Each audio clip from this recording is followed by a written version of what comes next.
वो जमाना और था कि जब पड़ोसियों के आधे बर्तन हमारे घर और हमारे बर्तन उनके घर में होते थे।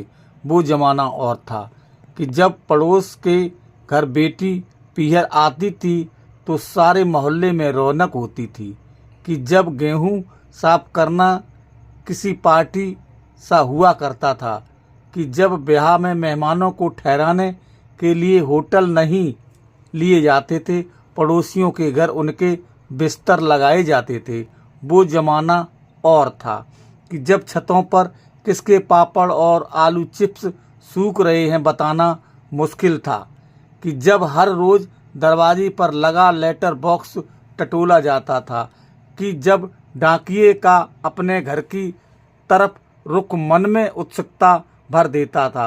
वो जमाना और था कि जब रिश्तेदारों का आना घर को त्योहार सा कर जाता था।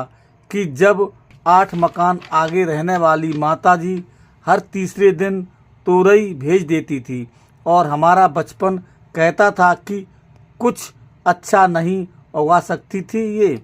वो जमाना और था कि जब मोहल्ले के सारे बच्चे हर शाम हमारे घर ओम जय जगदीश हरे गाते थे और फिर हम उनके घर ओमकार मंत्र गाते थे। कि जब बच्चे के हर जन्मदिन पर महिलाएं बधाइयाँ गाती थी और बच्चा गले में फूलों की माला लटकाए अपने को शहंशाह समझता था। कि जब बुआ और मामा जाते समय जबरन हमारे हाथों में पैसे पकड़ाते थे और बड़े आपस में मना करने और देने की बहस में एक दूसरे को अपनी सौगंध दिया करते थे। वो जमाना और था कि जब शादियों में स्कूल के लिए खरीदे काले नए चमचमाते जूते पहनना किसी शान से कम नहीं हुआ करता था।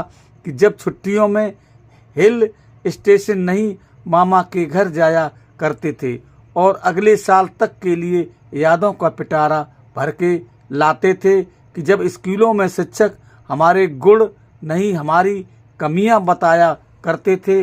वो जमाना और था कि जब शादी के निमंत्रण के साथ पीले चावल आया करते थे।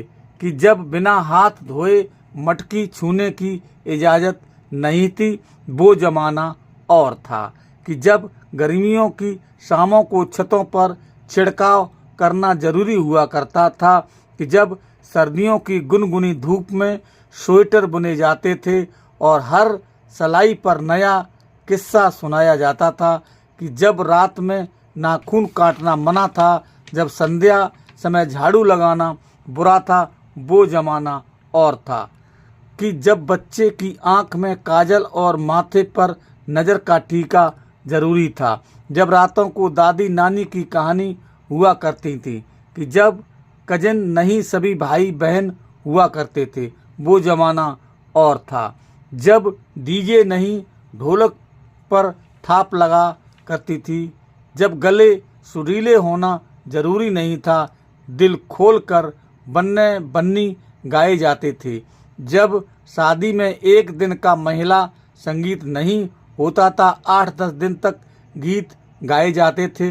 वो जमाना और था जब बिना एसी के रेल का लंबा सफ़र पूड़ी आलू और अचार के साथ बेहद सुहाना लगता था। वो जमाना और था कि जब चंद खट्टे बेरों के स्वाद के आगे कटीली झाड़ियों की चुभन भूल जाया करते थे।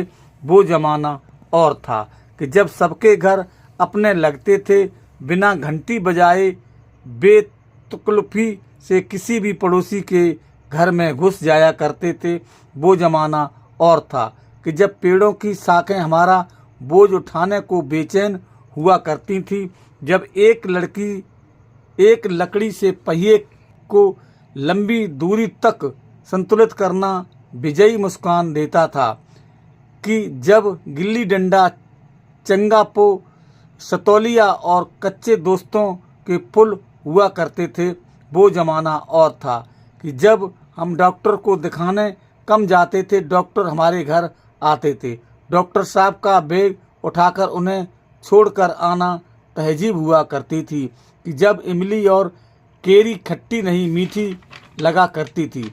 वो जमाना और था कि जब बड़े भाई बहनों के छोटे हुए कपड़े खजाने से लगते थे, कि जब लू भरी दोपहरी में नंगे पांव गलियां नापा करते थे, कि जब कुल्फी वाले की घंटी पर मीलों की दौड़ मंजूर थी।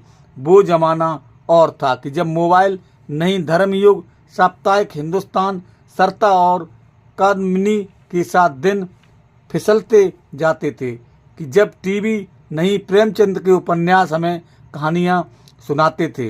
वो जमाना और था कि जब मुल्तानी मिट्टी से बालों को रेशमी बनाया जाता था, जब 10 पैसे की चूरन की गोलियां जिंदगी में नया जायका घोला करती थीं, जब पीतल के बर्तनों में दाल उबाली जाती थी, जब चटनी सिल पर पीसी जाती थी।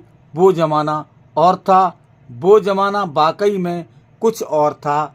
हमारी ये पुरानी याददाश्तें आपको कैसी लगी? हमारे YouTube चैनल न्यूज़ CPS 24 में आपका स्वागत है। हमारे इस चैनल को सब्सक्राइब करें, लाइक करें, और हमारे इस चैनल को सब्सक्राइब करें, लाइक करें, कमेंट करें, और हमें बताएं ये वो जमाना और था, ये कहानी आपको कैसी लगी। आपका बहुत बहुत धन्यवाद। मैनपुरी से चंद्रपाल साक्य की ये प्रस्तुति।